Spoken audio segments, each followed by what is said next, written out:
this is not imposter syndrome. This person is just an imposter. I'm going to make this one short, sweet, and to the point because it came through in the dream as being an older sibling, specifically an older female sibling.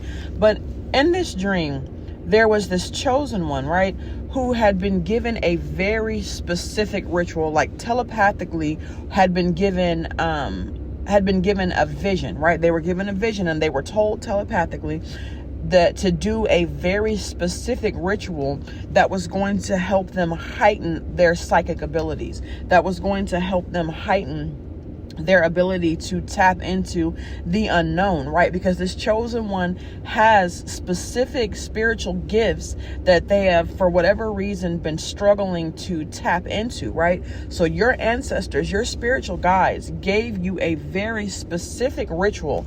And for whatever reason, instead of doing the ritual yourself, in this dream, you were having a conversation with this older sibling.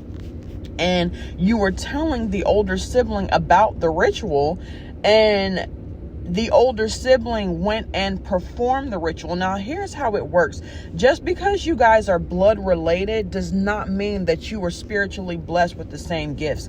Just because you guys are blood and come from the same blood, the same bloodline, does not mean that you come from the same spiritual line. It does not mean that you guys may have the same ancestors in terms of your living ancestors, but spiritually you guys come from two different spiritual lines, right?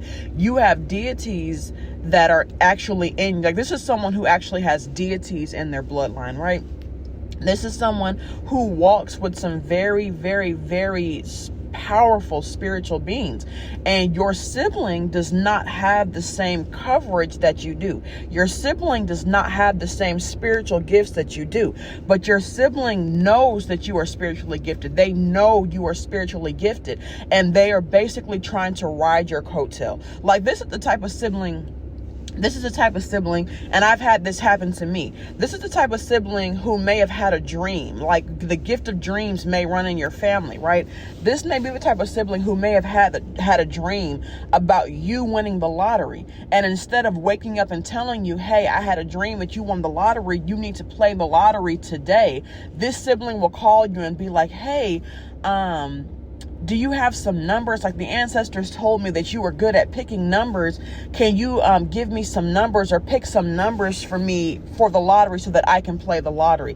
This is the type of sibling, I'm telling you, the only thing that's keeping this person from destiny swapping with you is the fact that they don't know how. That, like I say, the spiritual beings that you roll with are so powerful that if they tried, it would only be their demise. Literally, if they tried, they would only be bringing about their own demise. But make no mistake, this is the type of sibling that if they knew how to destiny swap, they would do it in a heartbeat. I'm talking no questions asked, no second thoughts. This is the type of person that if they knew how to spiritually cloak themselves in your energy, this is the type of person who, if they ask you for a piece of your hair, if they ask you for anything, if they send you anything, I'm hearing throw it away immediately. Immediately. This is the type of person that would literally cloak themselves in your energy if only they knew how. And they may even be working on a way to how. So if you're ever around this person, make sure your hair is wrapped up. Make sure your hair is wrapped up tight. If this person even reaches for your hair to try to fix something, I need you to stop their hand in place and tell them, no, don't worry about it. I got it. Or just tell them, I like it like that. I like it how it is. I like the messy look, because this is definitely someone, like I said, who would not think twice about destiny swapping with you, because this is a family member. Especially if they're into spirituality, they know they've had dreams. And they know beyond a shadow of a doubt that you have some serious spiritual gifts. And they know without a shadow of a doubt that you roll with some heavy hitters on your spiritual team. This may be a family member who may have even tried to do offerings, who may, maybe you're the type of person where you work with deities and you've done offerings, and every time you give an offering, whatever you asked for, it comes. And for people who are you shouldn't work with these energies, all this and that, I'll tell you, one of the things that why people switch from Christianity into spirituality, because it's one of those things where when these deities, like when they excuse my language, when these deities fuck with you, like they really be on it. Like, you do an offering and ask these deities for something and you get, I'm not about bargaining. I don't ask for something and then be like, oh, well, if you give me this, I'll give you that. I always give the offering first, wait to see that it's accepted, and then I ask for something, because the offering may not always be accepted.